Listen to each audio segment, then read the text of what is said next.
오늘 우리 함께 묵상하게 될 하나님의 말씀 먼저 읽겠습니다. 요한복음 2장 1절부터 11절까지 한 절씩 교독하겠습니다.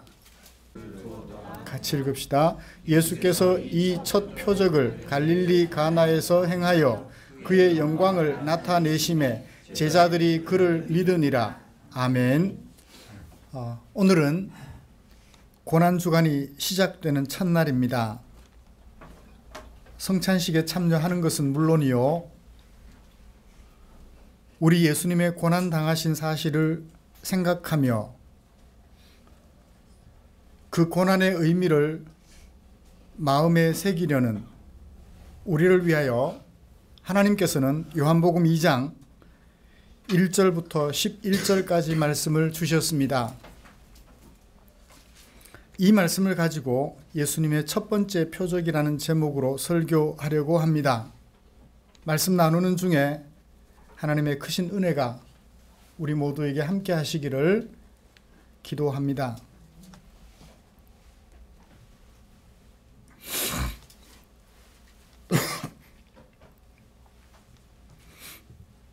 오늘 우리가 함께 읽은 본문은 예수님께서 세례 요한에게 세례를 받으시던 날부터 사흘째 되던 날에 행하신 사건을 사도 요한이 잘 정리하여 기록해 둔 말씀이에요. 사도 요한이 정리해 둔 바 예수님께서 행하신 사건의 내용을 간단하게 정리를 해보지요. 1절부터 10절까지 말씀에서 예수님께서 행하신 일을 먼저 기록해 놓고 있습니다. 그리고 11절에서 결론으로 그 일을 행하신 목적에 대하여 사도 요한은 표적으로 이해하였고, 그래서 첫 번째 표적이었다고 소개해 주고 있습니다. 이것이 오늘 함께 읽은 말씀의 전체적인 내용이에요. 그러므로 어떻게 설교할 것인지 벌써 대략 짐작이 되죠? 그 사건은 표적이었다, 결론이에요.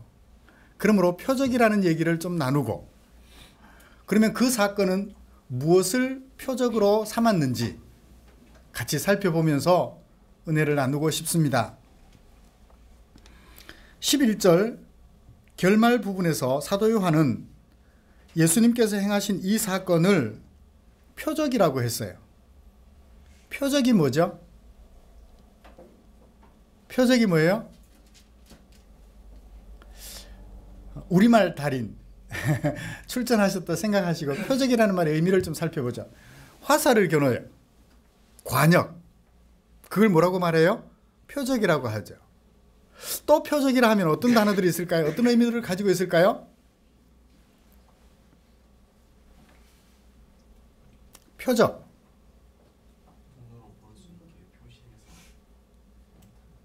눈으로 볼 수 있도록 표시를 해서 남겨둔 어떤 자취. 사람들이 등산을 하면서 나무에다가 뭘 묶어놔요. 무슨 산악회. 지금 오늘 이 자리를 거쳐갔으니 뒤따라오는 산악회 회원들이요, 이 표시를 보고 따라오시오. 표적이죠. 그런 뜻으로도 쓰이고요. 그러면 여기 오늘 본문에서 표적이라 하면 그 표적은 어떤 의미를 가지고 있을까요? 원어로 말하면 재미없으니까 영어로는 말을 해볼게요. 사인이라고 그래요. 사인. 그러니까 얼른 누가 그건가 보다. 뭐예요? 연예인들이나 축구 선수들, 대단한 선수들이 사인회를 하는 거. 그건가 보다. 자기 이름 대신 뭔가를 나타내 보여준 그런 것인가 보다. 그런 게 아닌 것 같아요. 여기 표적이라는 말은 내가 상대방에게 전하고 싶은 메시지가 있는데 그것을 공개적으로 말하면 좀 그래요. 그래서 그 내용을, 내가 전하고 싶은 그 내용을 포함하고 있는 어떤 사건에 담아서 간접적으로 메시지를 전하려 할 때 우리는 그것을 뭐라고 말을 하느냐면 표적이라고 그래요. 사인이라고 하죠. 우리 부부간에 자주 하는 말을 예로 들어보죠. 꼭 말을 해야 돼? 눈치가 없어. 무슨 얘기예요? 벌써 아내가 남편에게 뭔가를 요구하기 전에, 말로 요구하기 전에 뭔가 행동으로 아내에게 표시를 했다는 거예요. 그렇죠? 그런데도 남편이 못 알아줄 때 아내가 하는 말이 뭐예요? 그걸 말로 해야 돼? 눈치가 그렇게 없어서 어떻게 살아 같이? 말하기 전에 무슨 사건에다가 그 메시지를 담아서 보여줬다는 거죠. 내일 결혼 기념일이에요. 바쁜 남편에게 눈치를 줍니다. 내일이 무슨 날이라고? 결혼 기념일이라고. 근데 남편이 몰랐어요. 바쁜 일 때문에 그냥 넘어가 버렸어요. 나중에 아내가 화를 버럭 내면서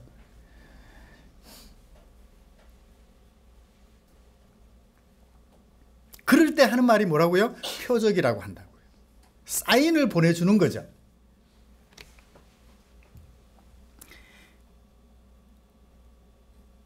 이제 표적이라는 말에 대해 정리를 내려봅시다.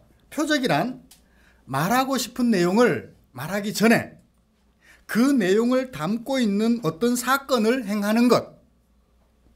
우리는 그것을 표적이라고 정의를 내려볼 수 있습니다.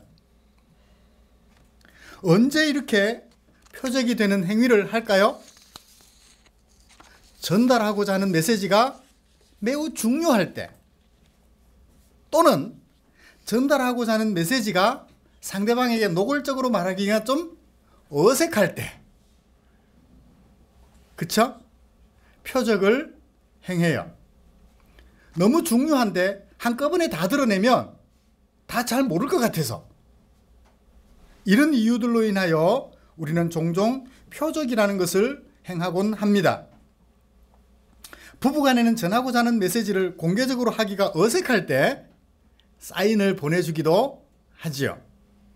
그렇다면 예수님께서는 왜 메시지를 직접 선포하지 않으시고 표적이 되는 행위를 하셨을까요? 어색해서? 그러지는 않은 것 같아요. 전하고자 하는 메시지가 너무너무 중요하기 때문에, 그리고 지금 그걸 말로 해봐야 못 알아듣기 때문에 나중을 생각하고, 나중에 기회가 있으면 그 표적이 가지고 있는 의미를 설명해 줄 계획을 하시고, 미리 표적이 될 만한 일들을 행하여 보여주시는 것이죠. 4절을 보실까요? 예수님께서 이르시되 어머니 마리아에게 말씀하시기를, 여자여 나와 무슨 상관이 있나이까? 내 때가 아직 이르지 아니하였나이다. 내 때가 아직 이르지 않았는데 그 때를 미리 보여줄 수 있는 어떤 사건, 마침 그 때를 미리 보여줄 수 있는 어떤 사건이 될 만한 상황이 되었기 때문에, 그 상황이 그 때를 나타내 보여줄 수 있는 의미를 담고 있는 사건이기 때문에 그 사건을 행하신 거죠. 그래서 표적이라고 하는 것입니다. 예수님은 나중에 그 메시지를 직접 전할 때가 있는 것을 예상하시고 미리 그 메시지를 담고 있는 행위를 제자들에게, 사람들에게 나타내 보여주는 거죠. 이것이 표적입니다. 그러면 예수님께서 표적으로 삼은 그 사건, 요한이 파악한 바 예수님이 생각하셨던 그 표적의 의도, 표적이 담고 있는 메시지, 그건 뭘까요? 이제 사건을 살펴보면 알 수 있겠죠. 이제 그 내용을 정리하면서 그 표적을 담고 있는 메시지, 표적이 생각하고 있는 의도, 그것을 찾아보기를 원합니다. 먼저 사건을 이해하려면 등장인물을 살펴볼 수 있어야 되죠. 자, 등장인물은 어떤 사람들인가요? 사건이 전개되려면 등장인물들이 좋은 관계를 유지하기도 하고 나쁜 관계를 유지하기도 해요. 갈등이 있기도 하고 없기도 하다는 것입니다. 갈등이 있어야만 사건이 되는 것은 아니에요. 갈등이 예상되는 그 갈등이 없어지고 평화로운 관계가 유지되며 사건이 전개될 수도 있죠. 자, 등장인물 어떤 등장인물이에요? 먼저 예수님, 그 다음에 누구? 어머니, 그리고 하인들, 연회장. 신랑은 말 한마디도 안 하니까 그냥 없는 걸로 치고요. 자, 여러분, 이 어머니는 어떤 역할을 하고 있습니까? 예수님의 어머니 마리아는 어떤 역할을 해요? 잔칫집에 포도주가 떨어졌어요. 그런데 그 포도주가 떨어진 상황을 손님이었다면 어떻게 이해했을까요? 포도주 떨어졌네? 이 집 뭐 이래? 불평하고 불만을 토하며 짜증내고 자리를 툴툴 털고 일어나 집으로 가버렸을 거예요. 그런데 포도주가 떨어졌을 때 그 떨어진 포도주를 해결해 주려고 해요. 그렇다면 신랑과 그 부모, 혼주와 어떤 관계를 가지고 있을까요? 짐작해 보세요. 친척. 어떤 친척? 모르겠어요. 큰엄마가 되는지, 아니면 고모가 되는지, 아니면 이모가 되는지. 혼주와 매우 밀접한 관계인 것 같아요. 그렇죠? 동의가 안 되세요? 그렇죠? 혼주와 밀접한 관계인 것 같아요. 그 다음에 그 어머니가 혼주와 밀접한 관계라는 것을 어떻게 할 수 있어요? 하인들에게 시켰어요. 하인들아, 이 예수님이 무엇이든지 시키거든 시키는 대로 해라. 이웃집 아주머니였어요. 이웃집 아주머니가 그 집 하인들에게 뭘 시키면 하인들이 뭐라고 말하겠어요? 자기 앞가림이나 잘하지. 그랬을 거예요. 그런데 이웃집 아주머니임에도 불구하고 하인들에게 얘기를 했을 때 하인들이 순순히 따라요. 하인들은 그 여인을, 예수님의 어머니 마리아를 누구처럼 생각하는 거예요? 혼주와 다를 바 없을 정도로 권위를 인정해주고 있죠. 시키는 대로 하니까. 그런가요? 맞아요. 그래요. 혼주의 집에 포도주가 떨어졌을 때, 잔치집에 포도주가 떨어졌을 때 자기 일인 것처럼 걱정해주고, 그리고 하인들에게 뭔가 지시를 했을 때 하인들이 주인에게 복종하는 것처럼 복종하는 것으로 보아서 예수님의 어머니 마리아는 혼주와 매우 밀접한 관계를 가지고 있는 친척임을 알 수가 있습니다. 그러므로 혼주와 예수님의 어머니 마리아와 그 다음에 마리아의 지시를 받아 물을 떠나르는 하인들은 한 통속. 한 통속이라면 좀 불편하니까 한편. 그 다음에 그 상황을 이런 식으로든 저런 식으로든 타개해 나갈 예수님 한편, 두 편으로 나누죠. 등장인물 양편으로 나눠 보십시다. 자, 이런 등장인물이 사건을 일으키는 배경은 어떠한가요? 어떤 집에서? 혼인집에서. 줌아웃을 좀 해보죠. 어느 동네에 있는 혼인집? 갈릴리 가나에 있는 혼인집. 갈릴리 가나에 있는 어떤 혼인집에서 예수님과 또 어떤 관계? 예수님의 어머니 마리아와 친척 관계에 있는 혼인집에서 잔치가 벌어졌어요. 그 잔치집에 포도주가 떨어져서 잔치가 망하게 되는, 잔치가 이상하게 끝날 수 있는 그런 상황이 전개되고 있는 현장이라는, 이런 현장에서 이쪽 편 인물과 이쪽 편 인물 예수님이 어떤 관계로 사건을 이끌어가는지 같이 한번 살펴보죠. 포도주가 모자랐어요. 그러자 예수님의 어머니 마리아가 예수님에게 말합니다. 포도주 떨어져서. 어떤 의미를 가지고 있는 거예요? 그 말은, 포도주 떨어져서, 이 말은 어떤 말이죠? 이 집이 우리 집하고 가까운 친척이니까 얘야, 이 집에서 포도주 준비한 것이 적어. 어떻게? 네가 이 포도주 모자라는 것을 좀 해결해 주면 안 되겠니? 물로 포도주 만들으라고 예수님에게 어머니 마리아가 얘기한 것일까요? 상상도 못하죠, 아직까지는. 지금 포도주가 모자라는 상황이니까 어떻게 포도주를 좀 해결해 주렴, 모자라는 포도주를 해결하는 데 도움을 주렴, 그런 뜻으로 모자란다라는 사실을 알려준 것 같아요.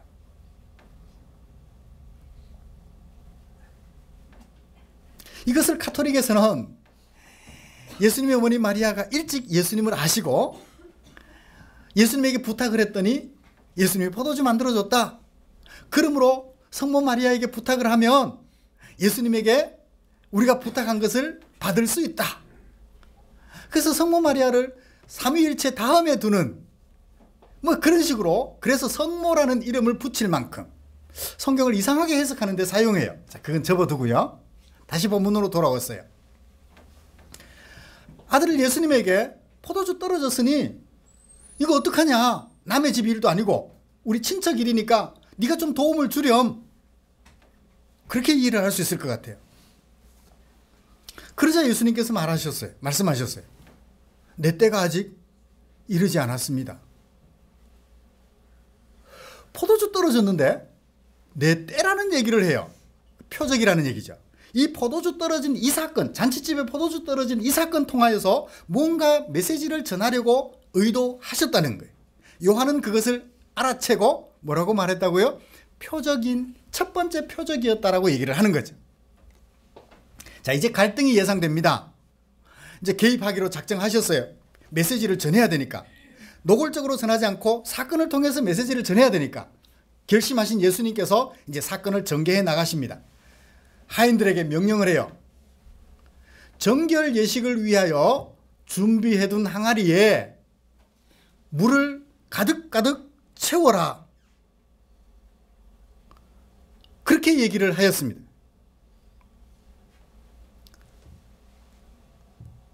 이제 사건이 전개되는 과정에 위기가 다가오죠.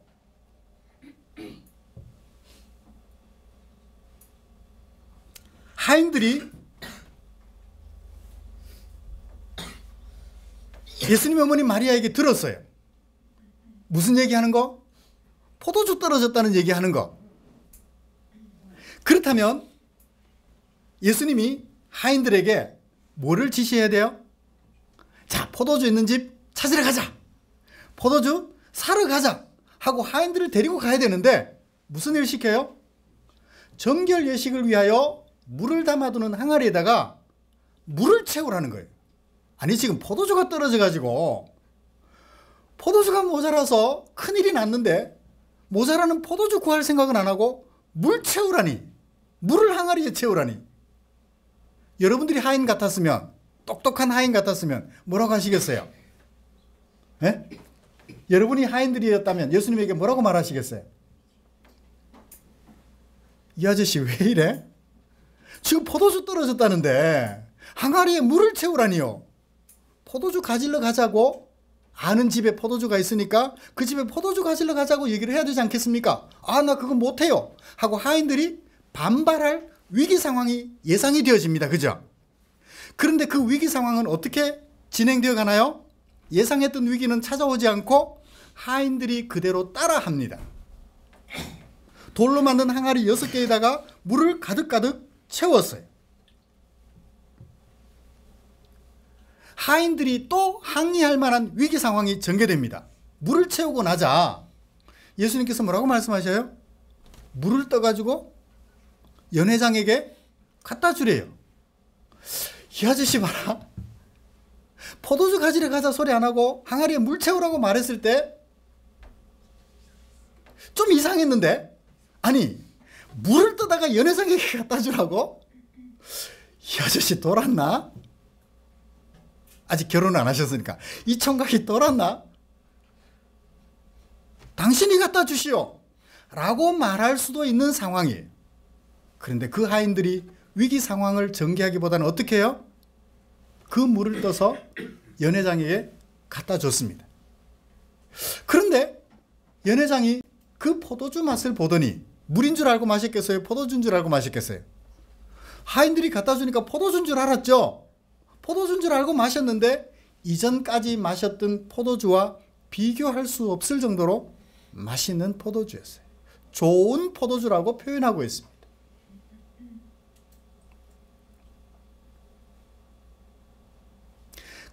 그러자 이 연회장이 말합니다. 신랑에게, 이 사람아, 보통 잔치집에는 처음에는 맛있는 포도주를 내다가 사람들이 술이 거나하게 취하고 정신을 잃을 때쯤 되면 맛없는 포도주를 내가지고 잔치의 비용을 줄이는 것이 보통인데, 도대체 너는 어떤 사람이기에 처음에도 맛있는 포도주를 내놓더니 나중에는 더 맛있는 포도주를 내놓느냐?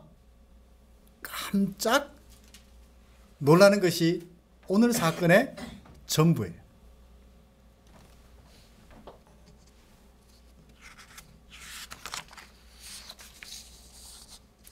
사랑하는 성도 여러분, 이 표적은 어떤 메시지를 전하기 위한 표적일까요?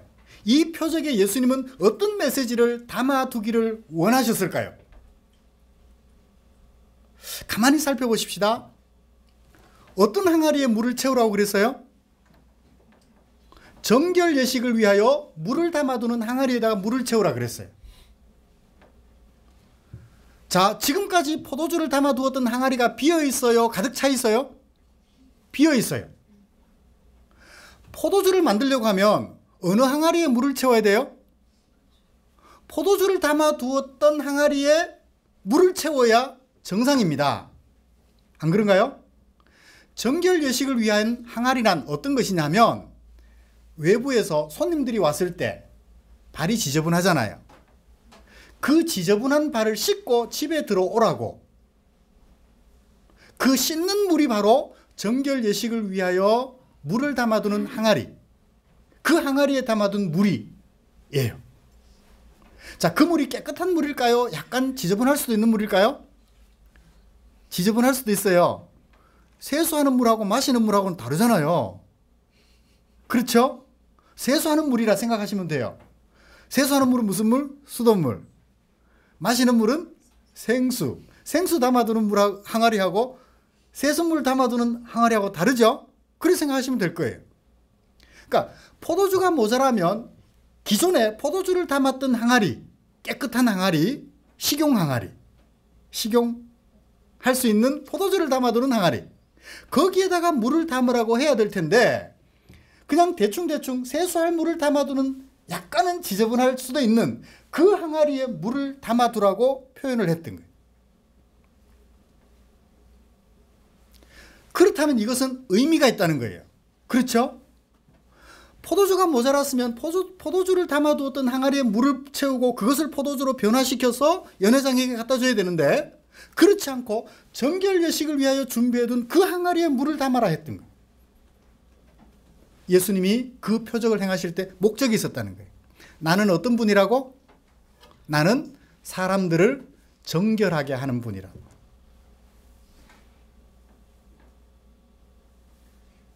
더러워진 너희들의 발을, 손을 깨끗하게 씻어주는 정결케 하시는 분이라고.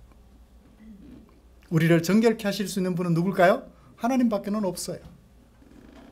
우리 예수님은 우리 사람들을 정결케 하기 위하여 이 땅에 오신 하나님이라는 사실을 밝히 보여주기 위하여 정결 예식의 항아리에 을 위하여 물을 담아두는 항아리에 물을 채우라 하셨고, 그것을 포도주로 바꾸었던 것입니다.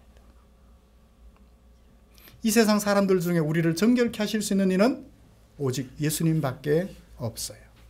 내가 어떤 잘못을 저질렀습니다. 피해를 배상해야 돼요. 나는 능력이 없습니다. 아버지가 그 피해를 대신 배상해 줄 수 있어요. 그렇지만 피해 배상했다고 죄가 사라지는 것은 아니지요. 아버지는 피해 배상은 해줄 수 있지만 죄를 사해 주어 정결케 할 수는 없습니다. 그런데 우리 예수님은요, 우리를 정결케 하실 수 있는 분이세요. 놀랍지 않으세요?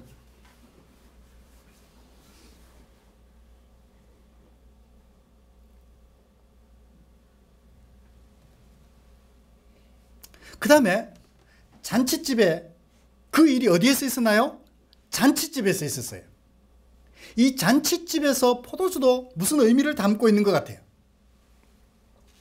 이사야 선지자가 이사야서 25장에서 이런 메시지를 예언한 적이 있습니다. 만군의 여호와께서 이 산에서 만민을 위하여 기름진 것과 오래 저장하였던 포도주로 연회를 베푸시리니 곧 골수가 가득한 기름진 것과 오래 저장하였던 맑은 포도주로 하실 것이며 또 이 산에서 모든 민족의 얼굴을 가린 가리개와 열방 위에 덮인 덮개를 제하시며 사망을 영원히 멸하실 것이라.